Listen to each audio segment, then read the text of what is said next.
one of the subjects that I loved was just home economics in general. We copy notes all the time. We have our own notebooks to review and all that. And the discipline was very important. I think that was just one of the things I loved about the school system back home. And that's really consistent across the board is, maybe the issue of bullying. You was a bad girl to do, beep, beep, talking about a sad girl. Beep, beep. We are heroes and dreamers. We are restless believers, stronger than ever. Never say never. Don't look back now. Don't look back now. I also have one more thing about Meg, just to add. So Meg and I used to be enemies. Or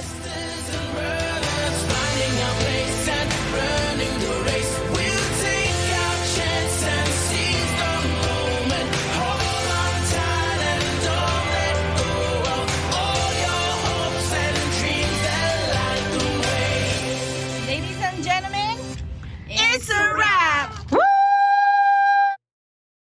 We are heroes and dreamers. We are restless believers, stronger. Hey, and welcome to another episode of the All Abroad podcast. My name is Kat, and I'll be hosting today's show. Today is a very special topic. Well, every single topic is really awesome, but today we get to talk about our school system in the Philippines, which is very, very, very different from the school system here in America. And so we're going to dive into what makes it different, what were our, what was the schedule like in our school, what was the school tests like in school, what was the activities and all the extracurricular activities that we had in school, as well as just kind of like how that differs to the American school system, especially when we have our moms here, Joy and Pau, and just their experience with, and also Sweeney, who actually was able to go to school here. Part of her life was going to school here in the States, and what was that transition like for her? So let's start off with Sweeney. Let's start off with Sweeney. Yeah, Sweeney, what was the school system like for you? And can you tell us a little bit about that? Sure thing. So actually for me, when I moved here from the Philippines, when I left the Philippines, I was on my way to become a senior in high school along with everyone else. But when my parents application for us to move to America all got approved, we had to move then because we couldn't wait anymore. It was very important that we move in time because we could lose all the approvals. We just worked hard for 4 years to get. So when I moved to the United States, I was 16. If it was in the Philippines, I would have been a senior. But here in America, they moved me back 2 grades down. So I became a sophomore because of my age and because we don't have a 7th grade and an 8th grade. So basically from back home, after 6th grade, you move on to freshman year in high school. So because I'm missing those 2 grades, even though I had enough credits in my transcript, the principals thought that it would be too late or actually not enough time for me to move into a senior year in high school and prepare to go to college when I didn't have enough experience going through the U.S. School system. So for me, I think the biggest challenge was in the beginning was that I felt like I had to move back. And, that's something to be ashamed of, to move back a couple of grades down. But it was because of technicality and not because of grades or anything because, I'm an A student, you guys. We don't do Asian fails here. But yeah, so I had to move 2 grades down. So that was my main experience. But looking back in hindsight, it was the best. It was actually the right decision because of being a sophomore. It did give me enough time to establish myself in the school system, get enough curricular activities, leadership positions, friends, and just the understanding of American school system for me to make a smart decision on what college I want to go to.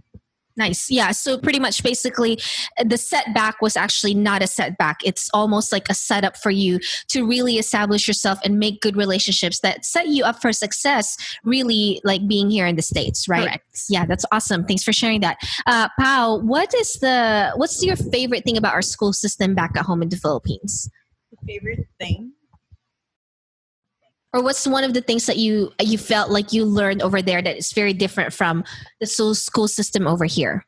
I can't compare it because I didn't go to school here. But For your my kids, yeah. to compare it, I think it's, if you're gonna ask me, it's better in the Philippines. It's because like it's more of like the assignments. Like remember before when the teacher is teaching us something, we copy notes all the time. We have our own notebooks to review and all that.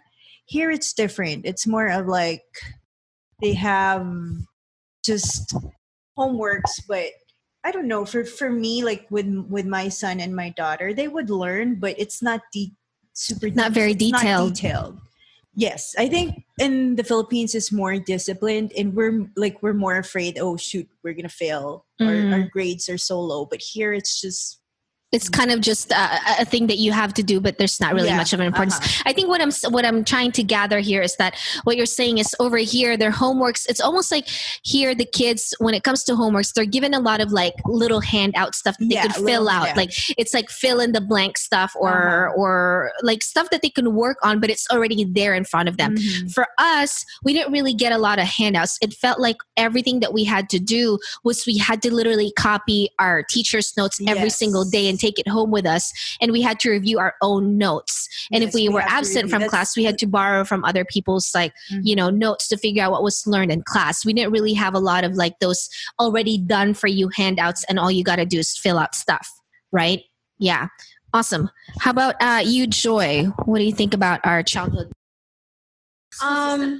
We those who don't know, we grew up St. Scholastica's Academy. That's our alma mater for 11 years. So we grew up with the nuns, and they were very strict. But back then, I don't think we really appreciated the strictness. But now, looking back, I think the structure really helped us with, dealing with pressure or being more on top of it. Their strictness and the structure of being in a Catholic school was helpful, in my opinion, on like having that kind of routine, I guess. And and the discipline was very important. I think that was just one of the things I loved about the school system back home. And yeah, and I think it's not just the discipline. The discipline was so good, like for us to be underneath like their leadership, right? They're like German nuns, like they were legit, like I was gonna say crazy, but kind of not crazy, but a little bit. in a sense that they're very traditional, just very traditional, very disciplined. I mean, things like our uniforms, right? It has to be below our knee and a couple inches below our knee, and for them to check that, we had to kneel on the floor, and the skirt has to touch the floor. If it doesn't touch the floor, it means that the skirt wasn't long enough. Another thing was just the subjects, right? What was like, if you guys could just remember, I'm going to throw a couple things in there, but like if you guys can remember some and maybe talk about it. One of the subjects that I loved was just home economics in general. Like we actually had to learn how to sew. We had to learn how to cook. We had cooking class. Garden. Yeah, how to garden. book binding. We had like different things like book. They don't binding. do home economics nowadays anymore. I'm curious. No. I don't think they do. It depends on the school, but it's not. It's not a requirement. Yeah. Right. We even have social graces. Yes. And who wants to talk about social graces? And what was your favorite thing about social graces? I wasn't very gracious, so I'm probably not the right question to ask. I think I failed that class, but... Oh, who wants to talk about social graces and what do we do there? I don't remember. Though, I mean, until this day, I think one of the things that I learned from social graces is the proper way to go up or down the stairs for the ladies and the proper way to pick something up for the ladies. So, if without social graces, you just want to kind of bend down from your hips and pick something up. But I remember that as if you're a lady, you actually want to bend down from your knee and kind of, pretend like you have a skirt, so you can't just bend down and open your legs to pick something up. But you have to keep your legs together, bend down, and pick something up from the side, So that was the ladylike way to do that. And I remember going up the stairs as a lady, you kind of have to do it sideways as well. And the same thing when you're going down the stairs. So you always have to act like you're wearing a skirt, which is all very traditional. But looking at how you can practice those is definitely very more ladylike than not. So Yeah. I remember those from social graces, and definitely keeping your posture, which I'm never really good at until this day. And I remember putting books on top of our head. And Oh yeah, I walking back remember and that walking forth. on the hallways with the The books. way, the way you sit. Also, there's certain positions like I'm curious how Meg was feeling on all those social graces classes back in the day, because you were not out yet back then. So how did you? How was that? Do you remember how you Spotlight. felt during that time? Was it Miss Valenzuela? She was Miss so poised Valenzuela. though. No, no. Valenzuela. No, Ariola is different. I will talk about that later, maybe. I don't know. I guess I had to put on this girly girly, like it's like The word girly is nasty for Maggie. She's like, girly. no, I guess because we had to take that. We didn't have a choice. It was required. It was a required class. So I guess I had to be girly I don't know, To pass. to pass that subject. So yeah. And Meg, while you're on there, I want you to like maybe share a little bit more about maybe other subjects that was like maybe your favorite in school. Yeah. Okay. I'm excited about that. The most exciting class that I took was English with Mr. Bermudez. Oh my God. Shout out to Mr. Bermudez. Yeah. Shout out. We'll have you here next time. Yeah. Yeah. It was the most fun class. It was like a theater class / English class. And now I'm introvert. Now I've like become introvert, but back then I would like enjoy performing and like learning. His class was just so fun, and it was like English was like my favorite subject that time, like just Because of the teacher. because of the teacher. He almost made it like a musical theater class. right? Like Yeah, it was English, like but English / theater class. I think Jess is just a musical person. Like I think his life is musical.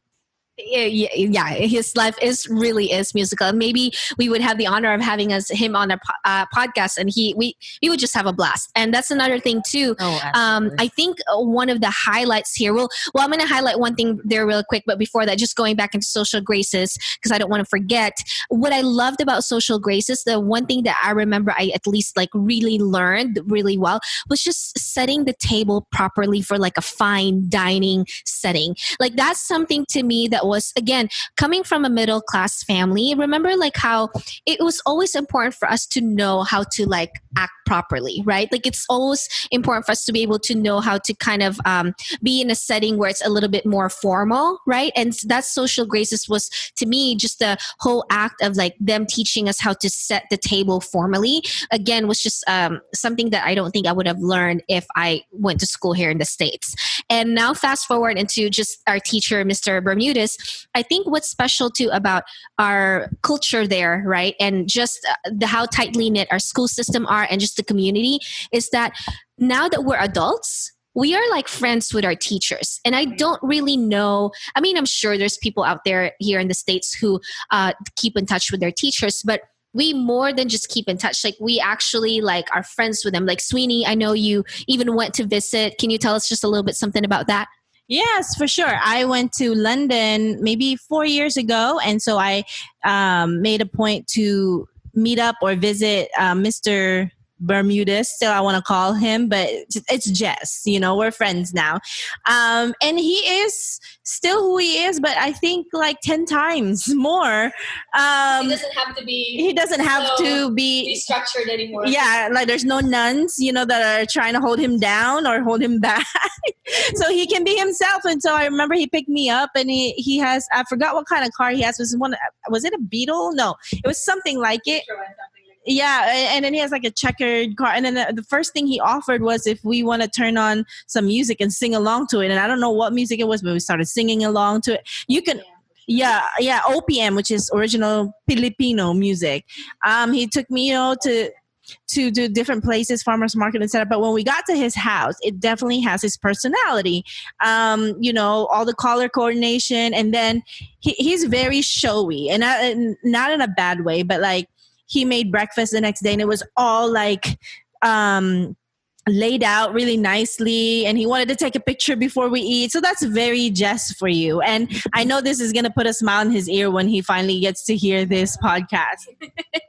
Okay, so let's just transition a little bit into just activities, right? Like the school system in general, like I guess to just give like a little bit of a picture, we started school early, 7:30 in the morning, all the way till like 4 o'clock basically was like our dismissal time. So we were in school 7:30 to 4 p.m. And I know here in the States, it's not the same. I think they start at like 8:30 or 8:30. 8 to 2:30. 8 to 2:30. So it's a shorter period. Us, it's like full day at school, So we had like start at 7:30. We would have recess about around 9 o'clock. We would lunch about 12. We had like the 3 o'clock. There's always a 3 o'clock prayer. And then at 4:30 is when we'd get released from school. And then, we all wore uniforms because we were in a Catholic school, and also extracurricular activities. Let's talk about that. What were some of your favorite extracurricular activities in school? I don't know if this is extracurricular activities, but I love the cups and rubbers. It's I can't just think the games. There are two teams, the cups and the rubbers, pretty much. So if you're a robber, the cups will go after you. So they have to like run after you, and then when they catch you, you go to their base. So if all of you guys, your team are all taken, then you lose, and then it goes the other way around, and blah blah blah. But that was fun for me because I would get to catch my crush, who was Katrina's ex. Well, everybody's crush back then. Was he my ex really? I don't even know. No, anyway, let's go back to The topic. the topic here. Cups and rubbers is one of the games I love playing, and the Chinese garters, and although the 10-20s, those are the games. If you know, you know.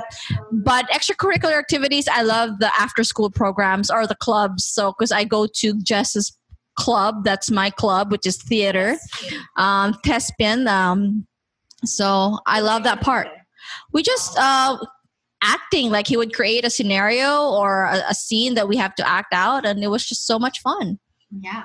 And really quickly, just Chinese garter is basically just a piece of garter, and one person holds it the one end, and then the other person holds it on the other end, and then you just go from like the lowest point to your knee, to your hip, to your shoulder, all the way up, and the person has to jump over it. That's what Chinese garter is. And 10-20 is same thing. It's a garter, but it's now wrapped it's like a circular garter now, and basically if two people are facing each other, it's wrapped between their waist, and then you just like jump over it, and you have a couple different patterns where you have to count 10, 20, 30, 40 and up to 100, and then basically you jump on this thing. That's we were very, very jumpy. Okay, back to extracurricular activities. Sweens, what was your favorite? Actually, for some time, and I don't remember which years it was, but I think it was definitely during grade school or elementary. We call it grade school.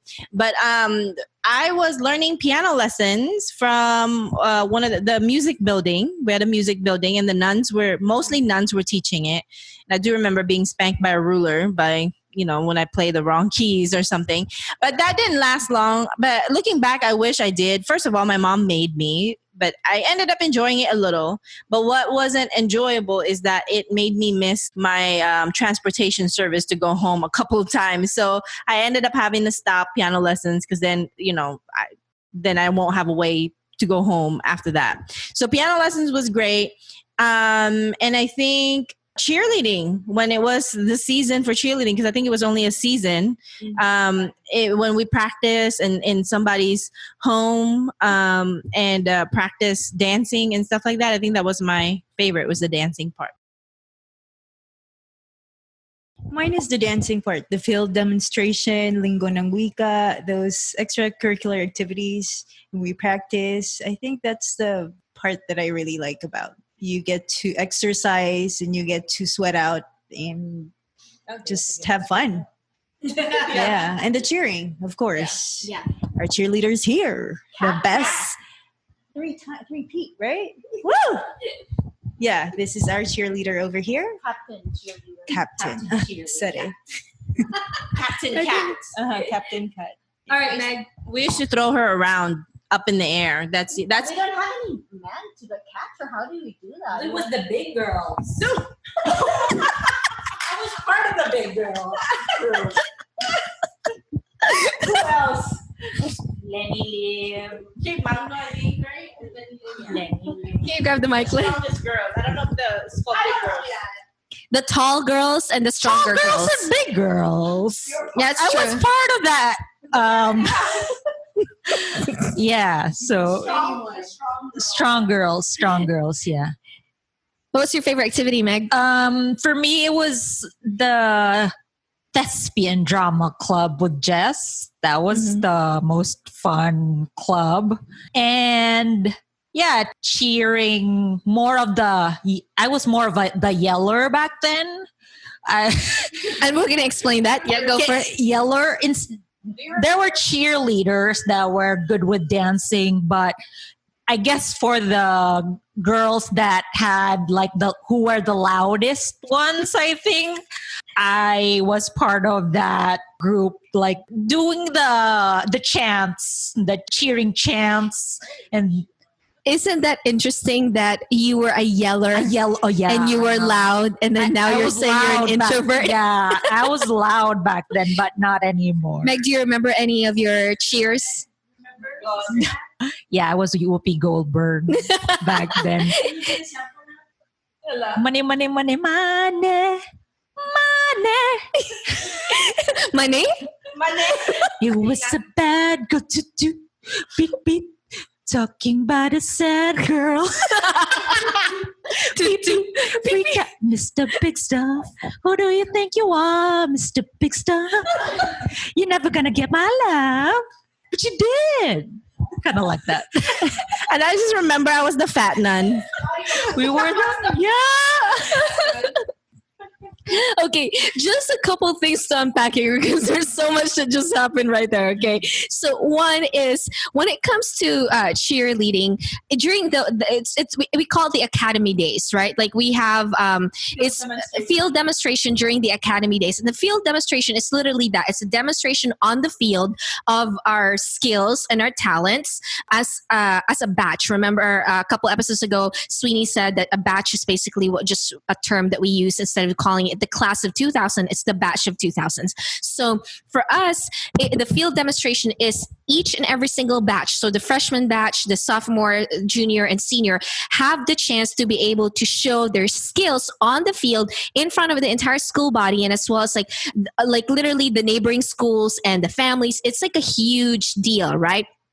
And along with that are just a celebration. It's like a week-long celebration. There's rides at school. There's, vendors. It's just such a fun thing. But what I love about our culture with cheerleading and the field demonstration is that for some reason, it wasn't an option. It was not an option. We were all required to do it, and none of us really complained about it, to be honest. I mean, for the most part, maybe not everybody really enjoyed it, but all of us had a hand in it. Whether you're a cheerleader, you're a yeller meaning that you yell out the chants, the cheers, like, the let's go LETSGO. Remember one? Can we do one?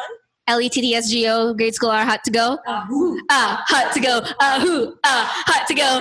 LETTSGO, grade school are hot to go. Hot to go. Hot to go. Anyway, so that's one of the cheers, right? Pizza. Pudding. Pia. Pizza. Pudding. Pia. Cha kape pandesa pandeleche ho piamane Coca-Cola kamote. Clearly, we didn't remember that part. And clearly, who's the captain of the cheerleading band here? I guess that was me. Anyway, so it's just the camaraderie that happens during that week and all the months leading up to that week. Like we had to rehearse like week after week at like friends' houses and like wherever we could.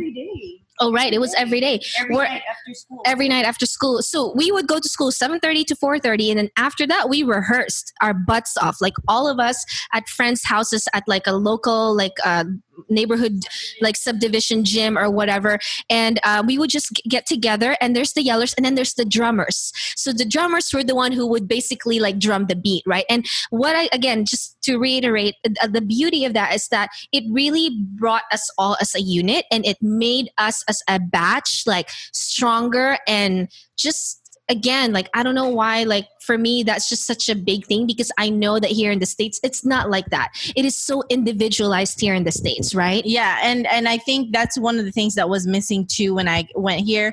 I actually became a member of the dance squad. They have a cheer squad and they have a dance squad, but nowhere nearly the field demonstrations that we used to do where it's the entire class and there's the drummers as a dance squad or the cheerleading squad.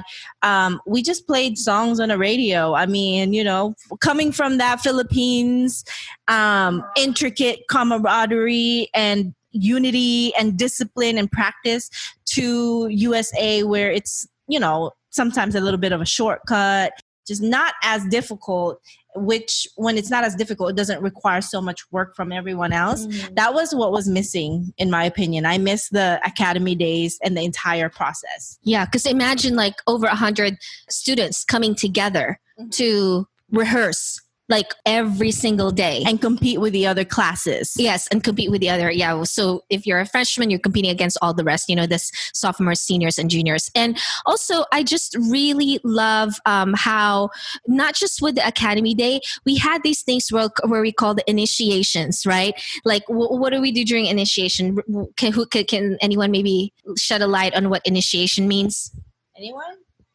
I think it's Big sister and Big initiations. Sisters. I think it's for the seniors to welcome the freshmen to the high school. It's like, yeah, it's for them to welcome them into high school. Yeah, and how is that different, you think, from here? I didn't go to high school here. We didn't have any of that at all. But Yeah. were you going to add something? I forgot. I was Pocahontas. That's all I remember. So, but I think for me, what I remember is that, and Paul, if you have to add, and just let me know. But I think for me, just the difference between, I didn't go to college or high school here in the States, but just in the sense of like just watching TV, right? And we know like the fraternities and all that stuff here in the States and the hazings and all that stuff. It's very, very different. It feels like initiation here in the States is different. It's almost like, the freshmen have to really prove themselves, right, to the high school kids. In the Philippines, the initiation is more like the seniors are taking us on as small sisters. That's why we call them big sisters. So there was a little bit of maybe like funny things there, like they would make us do, right, to like make daring. our dare stuff, like make our lives like maybe a bit harder, quote unquote harder. But overall, it was in the spirit of welcoming us into the high school world and actually like being a big sister to us. It was a sisterhood. It's just so different. Again, it's something that I just don't think is the same as here. But that's just speaking out of like being in Catholic all-girls school. But I don't know about the other schools. You know, there's still the public school systems, the co-ed high school, but they're just speaking about our experiences, which is like, I love that initiation is not as brutal as what people sometimes think it is. I think back in the Philippines, it's different in our school. Some of their schools, it's kind of the same also here in America. Like some schools in Manila, we would hear from the news that, oh, there's hazing, somebody died. Oh, yeah. So it's different. This is just based on our experience in our own school. Right. Yeah. Again, it's just probably because we were raised in a Catholic school, all girls school. So it's sisterhood and camaraderie is really, really, really encouraged. Part of that initiation, Joy mentioned that she's Pocahontas. The reason why she said that is because part of the initiation is because we have a show. Like the initiation culminates into a show where this freshman students get to showcase like their talents and like their stuff. Remember, En Vogue and like all that stuff, like the Spice Girls. So we get to basically perform, and the big sisters are the ones that kind of coaches us, and the big sisters are the ones that produce it and coaches us into singing and performing on stage. And again, another background of our school is it's very entertainment focused, right? Like it was all about song and dance and drama and acting and all that. And I think because it's an entertainment focus, I think that really served us well because we are more versatile. Not only did we have to apply a lot of discipline with book work, like tests and stuff like that, but we also had to excel in what I call my ad-libbing. Like a lot of times we were in class and the teachers would say, okay, I want to break you up in groups, and then each group is going to act out this story skits. or that story. So those skits were so much fun. And I remember like at first we would like plan it all out. We would have a script and everything. And then at some point we would get so good that we don't have any scripts anymore. We just say, okay, this is what you're gonna do. And then we just ad lib and do the skits. So I think I love that. And we always had, performances. Someone's always singing, someone's always dancing, someone's always acting. Tribute. Remember tribute? When we Can were you in fourth explain grade? tribute again? No, it was on our 4th year. Oh, yes. Yes. So on the tribute is for the seniors, right? It's our going away like party, like performance where we really get to shine one last time, really one last time in front of the entire school body and like, again, the neighboring schools and everybody that comes, to visit us. And it's just this whole show that we produce as well. So isn't that amazing how we were taught how to literally produce these shows? Because none of our teachers really helped us with it. It's us. We organize these things. It's literally like us organizing it from the ground up. I didn't have anything to add to that. I actually wanted to ask everyone else back in our elementary days. In one of our episodes, there was a little discussion between Meg and Kat rivalry over some TLC drama. TLC, the girl band. But anyway, I wanted to expound on that because we talked about initiation. We talk about how, the experiences of American school versus Philippine school. But one thing I think that's really consistent across the board is, maybe the issue of bullying. And I want to discuss this because right in this very group, there was a bully. And I wonder who it was. There's ding, ding, ding, ding, ding, ding, ding, ding, ding, ding, ding. I was placing my hand over everyone's head. And it got hotter when I put it on Kat's head. Because you know what? She was a hothead.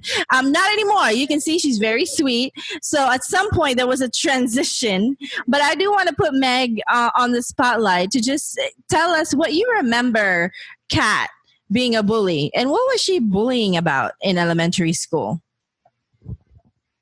Joy would probably remember. No, I had one experience. I remember I was 7. It was first grade.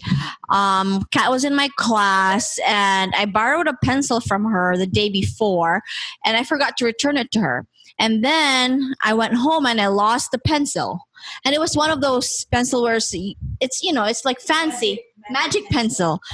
And I lost it, and I was crying. I told my mom, I'm not going back to school. I don't want to face God because she's, I don't know. I was like crying. I didn't want to go to school because I was so scared of her and what she can do to me.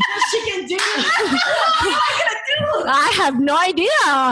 But exactly. So you instilled a lot of fear. I don't know. I don't know if I went to school. I don't know if I did or I didn't. I don't remember, but I remember the fear of losing that pencil and not wanting to go to school because she was just, whoa. But look at her now. Kat, do you remember this pencil, first of all? I have no idea. She doesn't. She doesn't remember that, I'm sure.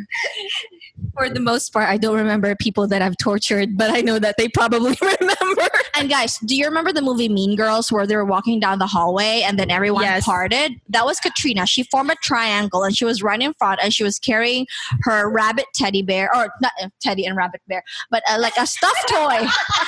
We just call anything that's fluffy a teddy bear. That's part of the Filipino culture. Even if it's a chicken, we call it a teddy bear. Okay, It's not a teddy chicken. it's not teddy bear. Anything that's fluffy, even though it's a dog, it's a bear. Oh my god! She was holding this fluffy stuffed toy and with her 2 pigtails, and she was just walking in the hallway with her squad behind her, and everyone was just. Who was the squad? Crystal Vega. Crystal Vega was her. Vicente. Yes. Crystal Vega and Faye Vicente was like her right and left hand girls. We were all so scared, and we were like, it's like the 10 Commandments. The ocean parted. You know, when Kat was passing by, and then we were like, yeah, no. Exodus. No, when the ocean parted, when Moses said, part the ocean. Okay. But anyway, that was Kat, but she turned around 360 degrees. She's look at 180. Oh, 180? Okay. Well, I know she can do 360 with her aerial thing. So that's where I'm coming. Does anyone else have any stories about Kat being a bully? Do you have any stories? Other people being a bully. Yeah, other people. I know I keep hearing that Kat was a bully. I did not have any personal experiences, but I just remember talking about curricular and extracurricular activities. I remember as a kid looking, at people like Kat who were able to take drumming lessons, piano lessons, or guitar. And at some point, we become, in high school, and then she's like super talented.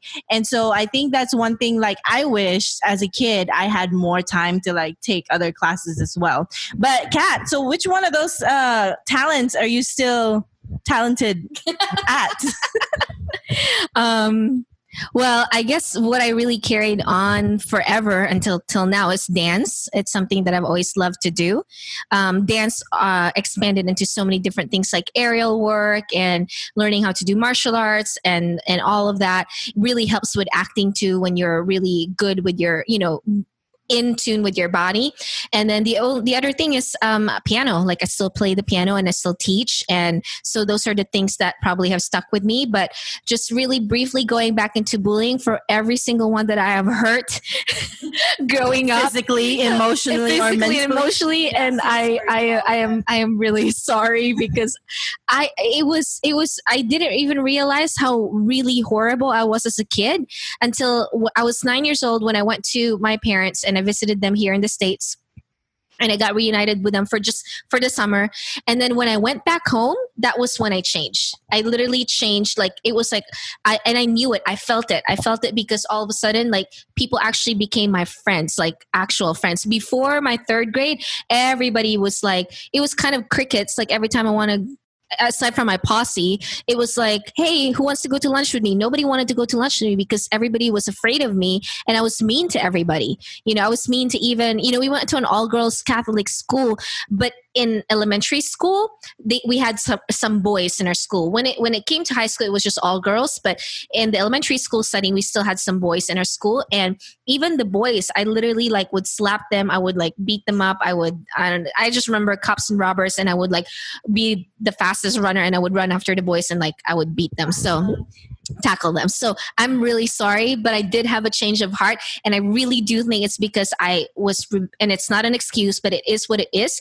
I was rebelling because I felt really, really abandoned. And that's the truth of it is that I really felt, and I did not understand why my parents left me. And when I got reunited with them, after that, I came back to the Philippines to continue my schooling, and it changed for me. And that's when I stopped becoming a bully.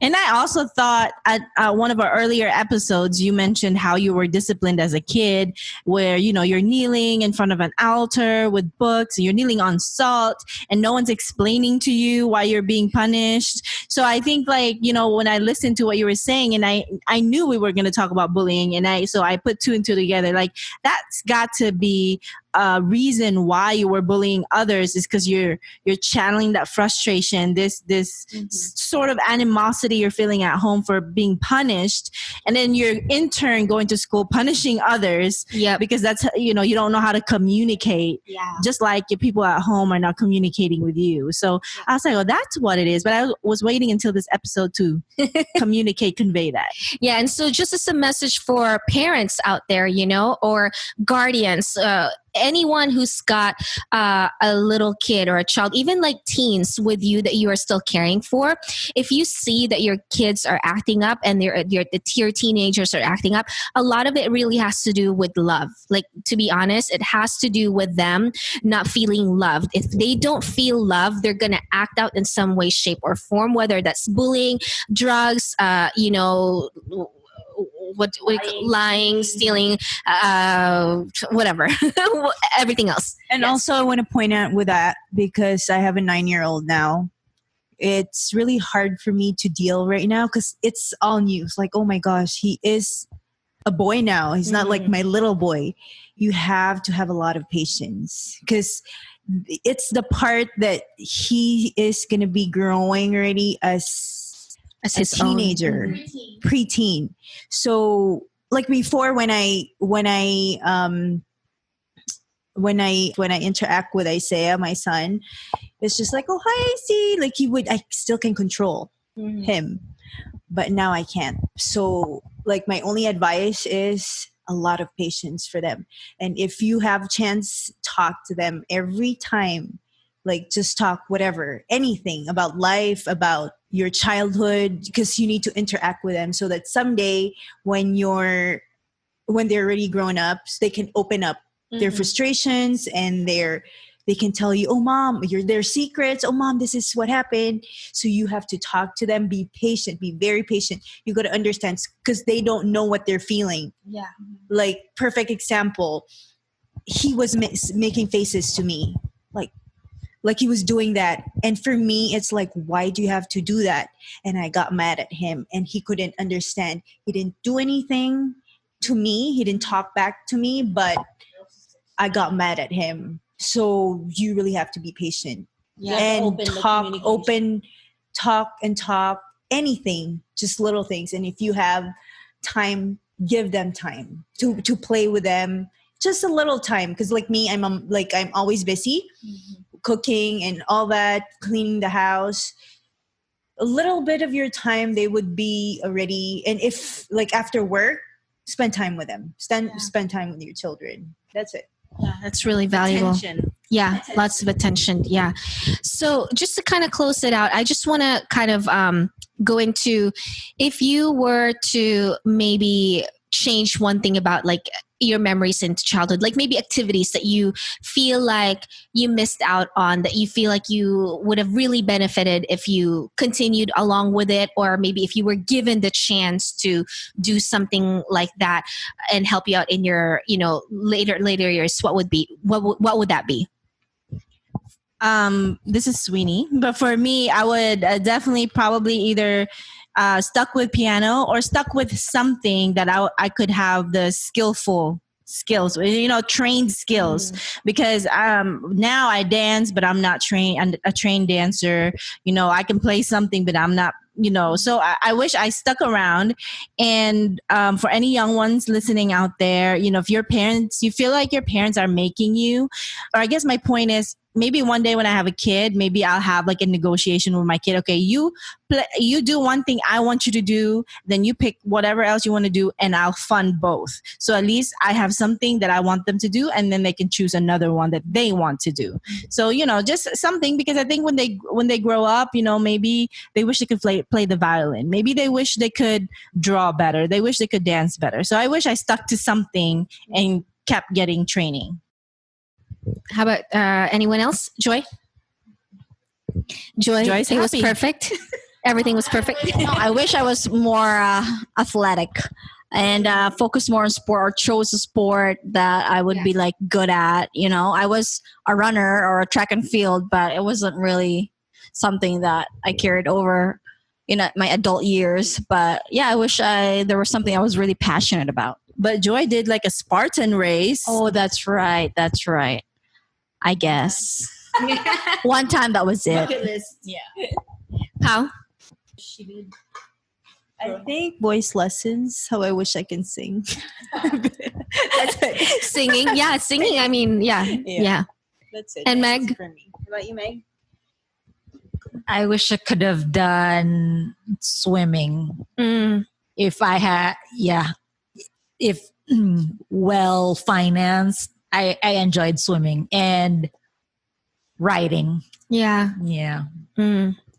I think for me, it was more like it wasn't offered in our area. Gymnastics definitely was for me. You know, I grew up dancing. We had an excellent ballet teacher. We had an excellent piano teacher in our neighborhood.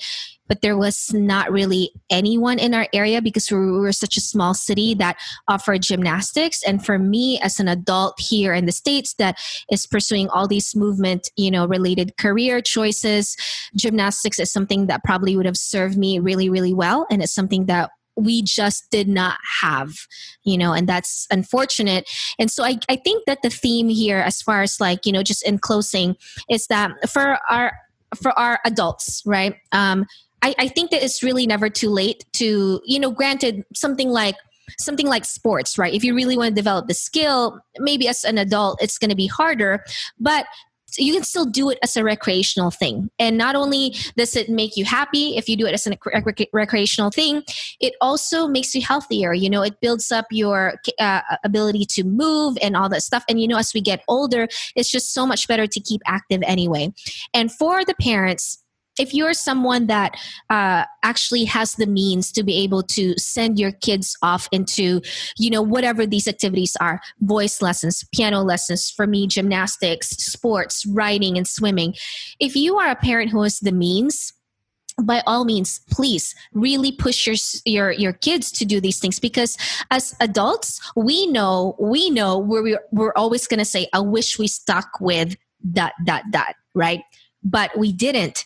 But as an adult, we know that. So it is important for us as parents to push our children, even though sometimes it's like pulling teeth. It's really important. And I always stress this, actually, even like for my parents who have my piano students, I tell them, it's really hard. It is not easy to tell your kids to practice, but I can guarantee you from my experience that I didn't want to practice piano, but my parents made me. And because they did, I am now really benefiting from this skill that I get to do every single day, And so that's the common theme here, is that if you're a parent who's got the means for it, whether that's sports, writing, creative thing, just push your children to do it, because I can guarantee you that they're going to thank you for that someday, and they're going to use it as something that's useful for their life. So yeah, that is our episode for today. And so once again, This is Joy.